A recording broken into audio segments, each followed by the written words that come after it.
অনেকে বলতেছেন যে ইয়া বাংলাদেশের অনেক মিডিয়া বলতে প্রায় সব মিডিয়াতে দেখলাম নেতানিয়াহু মারা গেছে। আমি তখনই কইতেছি না, এটা মারা যায় নাই, এটা সম্ভব না, কারণ শয়তান সহজে মরে না। শয়তান যদি মরতো তাহলে তার সারা বিশ্বে তুলকালাম শুরু হয়ে গেল। এটা ইরানের কিছু মিডিয়া দাবি করছে যে মারা যাইতে পারে বা সারা শব্দ নাই, মানে চুপচাপ ছিল হয়তো গোপনে।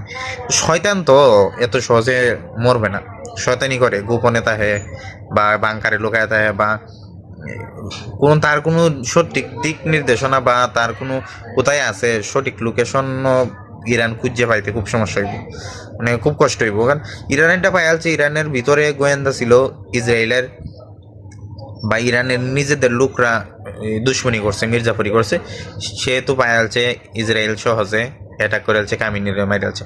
কিন্তু ইসরায়েল রে এই নেতানিয়াহুর ওই লোকেশন খুঁজে পাওয়া, তার সঠিক জায়গায় বম ফেলা বা মিসাইল চুরা মারা ইরানের লাগে একটু টাফ, কারণ এগুলো লোকেশন সহজে পাইতো না, তার লোকেশন ওভাবে সিস্টেম করেই চলতেছে।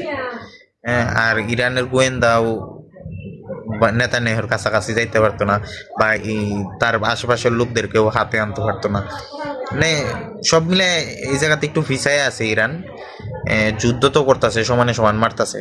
মানে কিরকম সাহস শক্তি থাকলে আমেরিকার মতো ইসরায়েলের মতো দুইটা দেশের সাথে একাই ইরান যুদ্ধ করতে পারে? বুঝতে পারেন না? পুরাটা কলিজা, পুরাটা যদি কলিজা না হইতো তো সম্ভব হইতো না, কোনোভাবেই সম্ভব হইতো না এদের সাথে লাগা। যা ইরান যা করতেছে একদম সারা বিশ্ব ইয়া করে আলাইছে। এটা আসলে প্রশংসনীয়। এটা একটা ভাগ, একটা সিংহের মতো একটা যে ভাবসাব আছে, যে ওইরকম একটা ভাবসাব আছে, ওইটা তার প্রমাণ। ইরান এটা করে দেখাইতে পারছে। বোম দুইটা বেশি কাক, মানুষ দুইটা বেশি মরে যায় ইরানের, কিন্তু ইরান যা করছে চোখে চোখ রাইকে যে একটা যুদ্ধ করতেছে আমেরিকার মতো একটা দেশের সাথে, ইসরায়েলের মতো একটা দেশ না, দুইটা, ইসরায়েল আমেরিকা দুইটা সারা বিশ্বের মধ্যে দুইটা একদম বর্তমানে একবার পুংটা শক্তি। এই দুইটার সাথে যে যুদ্ধ করতেছে ইরান একা, এর চেয়ে বড় ইয়া আর হইতে পারে না। এটাই অনেক কিছু।